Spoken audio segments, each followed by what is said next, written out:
Geçe mына жерде митинг болуп атканда ушул жерди карап бер, ушул жерге координация кылып бер, ушул зданияны сакталсын, бир нерсе күйбөсүн, бир нерсе өрттөнбөсүн, бир нерсе сынбасын деп элдер туураны алып келип отурушкан. Мына кечеден бери карап, бүгүн түнү менен ушул жерде карап жаттым. Кудайга шүгүр, мына бар жок тыптынч. Мына ушул жерде эмне болсо бардыгы бар. Эч нерсе бир баракка тийген жокпуз, тийдирген жокмун, бардыгы турат, бардыгы тыптынч, сынган эч нерсе жок. Ошон үчүн мына кече өзүңүздөр көрдүңүздөр, премьер-министрибиз элге кайрылуу жасады. Басуу алуу дегенди токтотолу, мыйзамдуу жол менен баралы.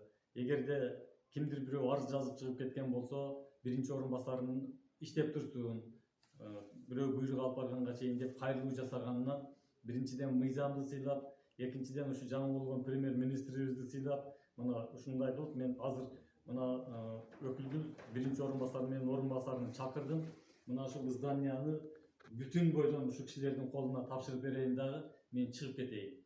Кимге буйрук болсо ошол келип отурсун да, мындан жагында ишин уланта берсин.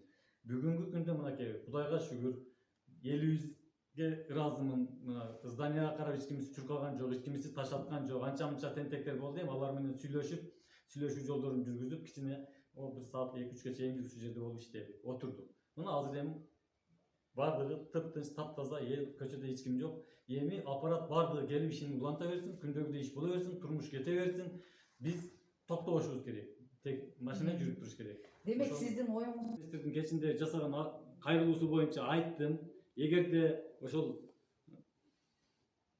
биринчи лицолор арыз жазып чыгып кеткен болсо, биринчи орун басарына карагыла, биринчи орун басары силер координировать тургула, пока буйрук менен бирөө келмейинче. Деп азыр мен бардык мына облус боюнча райондорго кайрылуу жасадым, ошону айттым. Мына азыр дагы ушул учурдан пайдаланып дагы кайрылуу жасаймын. Бири-бирибизди сыйлайлы, мыйзамды сыйлайлы, ушу жетекчилерибизди сыйлайлы, мамлекетибизди сыйлайлы, элибизди сыйлайлы. Басып алуучулук бул эми жапайчылык. Ошон үчүн бул кызмат деген убактылуу нерсе. Бул дүйнөгө биз өзүбүз убактылуубуз. Ошон үчүн бири-бирибизди капа кылбай, көңүлүбүздү оорутпай алып барганыбыз жакшы да.